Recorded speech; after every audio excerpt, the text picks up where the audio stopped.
Hi, it's Gail Hunt from Automate UK. We're here today to peek into the future of automation.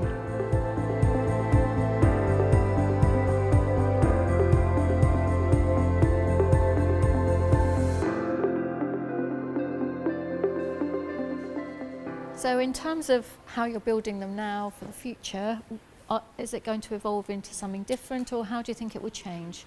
It's constantly evolving because we have to keep ahead of the market. Yes. That's the main point. Obviously, every industry has competitors, and we have to be one step ahead of those. And we are, the leading manufacturers of erectors and sealers in the world. Having youngsters come through, the knowledge going from the old to the young, if you like, it's very, very important. Very important. So you're encouraging young people in Indeed, here anyway, aren't yes. you, at the moment? Yeah, we are, yes. We have 2 young people coming in now who are mechanical fitters, and hopefully we have 1 other person coming in the near future who's the grandson of one of the fitters here. Oh, that's Brilliant. Yeah, see, that's a way to recruit. Exactly, yeah, get the family in, yes. Okay, thank you very much. You're welcome.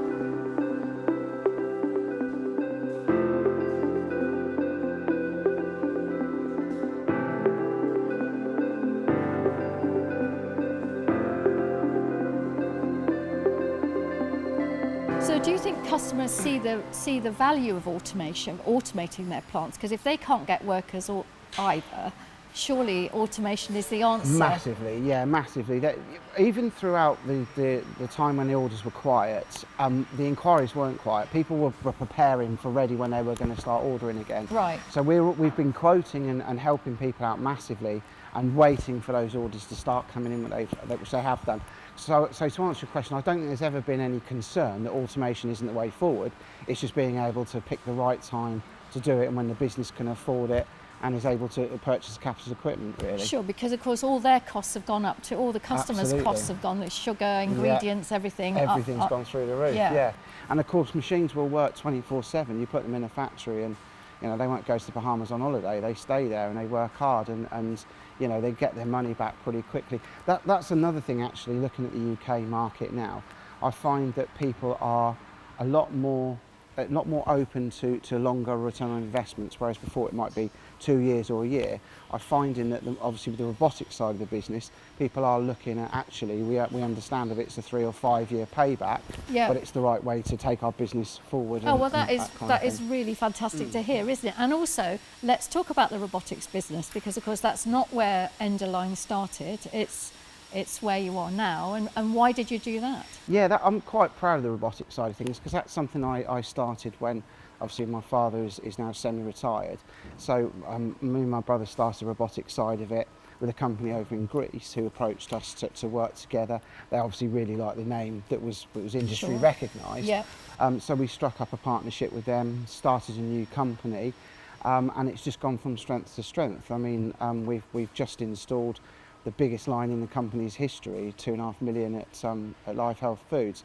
So it's going really, really well. And it's difficult for us to grow this business with case erectors and sealers without taking on new products. So what we've done is, rather than invest all that time internally, we've brought in a company that knows what they do. We've got a business that shares with them, and then we use their expertise on that side of it. So it allows us to cover the whole product range and grow our marketplace in the UK. It's really impressive stuff. It's very interesting when we exhibit it at the Automate the PPMA show. It goes down really well, and it's exciting stuff, and it's very, very clever. Way above my intelligence level. Well, I don't believe that, Andrew. But anyway, thank you very much for talking to us. No problem, thank you.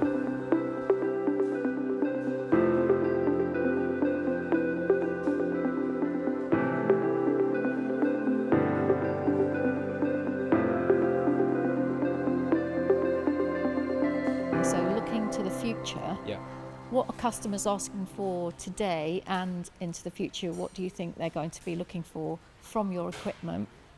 I think it's an interesting question, because it's not just about the equipment. There's a much bigger question, and that is, how do they pick the equipment, but also the supplier as well? Sure. So it's not, the supplier is as important as the equipment. And the supplier that they tend to look for is somebody who is able to sort of react quickly and support them and offer a very good, clean installation. What needs are you meeting with that It's they're usually, demanding? there's normally three needs. There is space challenges, Yeah. there's of course budget, and then there's the throughput rates as well. So as you can imagine, palletizing and case packing tends to be the very last thing that companies think about. And at that point, the production halls are already filled.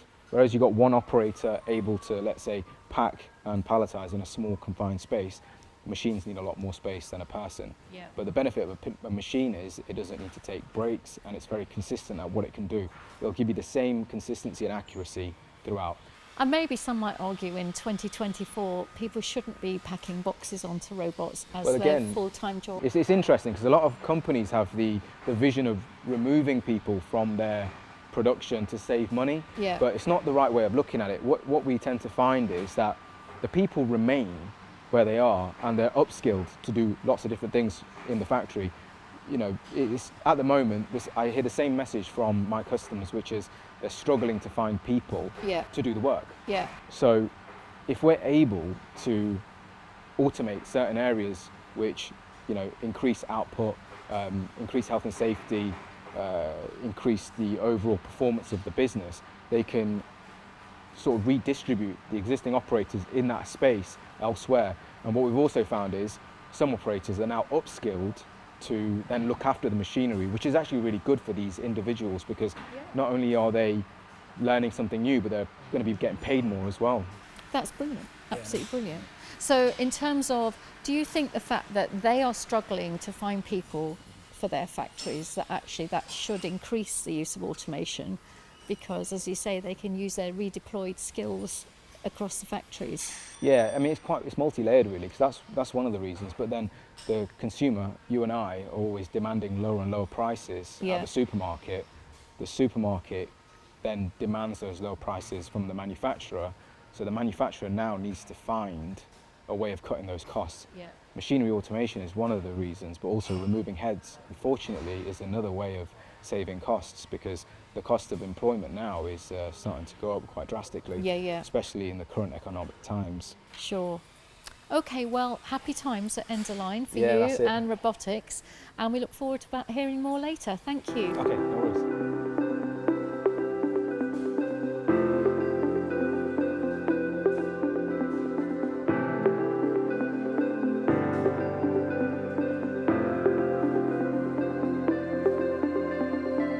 Okay, so in terms of, smart, everything has to be smart, even our fridges have to be smart or whatever.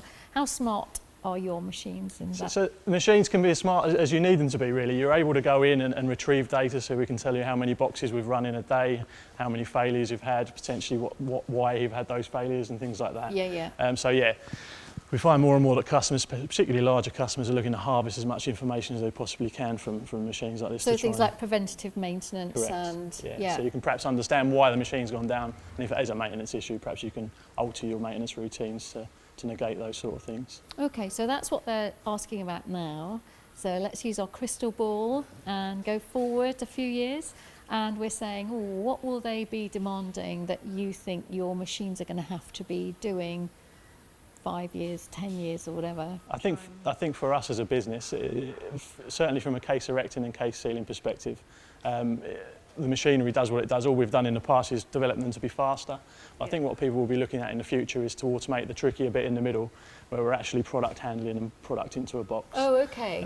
So we can do that now. We have packing systems out in the marketplace, and with advances in robotics and tooling for pick heads, I think we'll be able to go after more pick and place applications. Oh, okay, so you'll be doing pick and place, Yeah.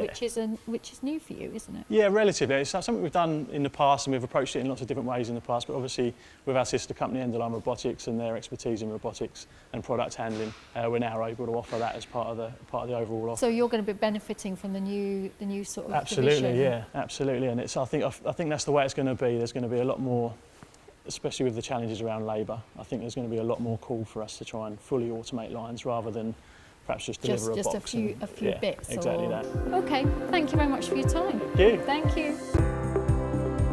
Today we gazed into the crystal ball we uncovered Endoline's vision for the future, what challenges await, and their vision to overcome them.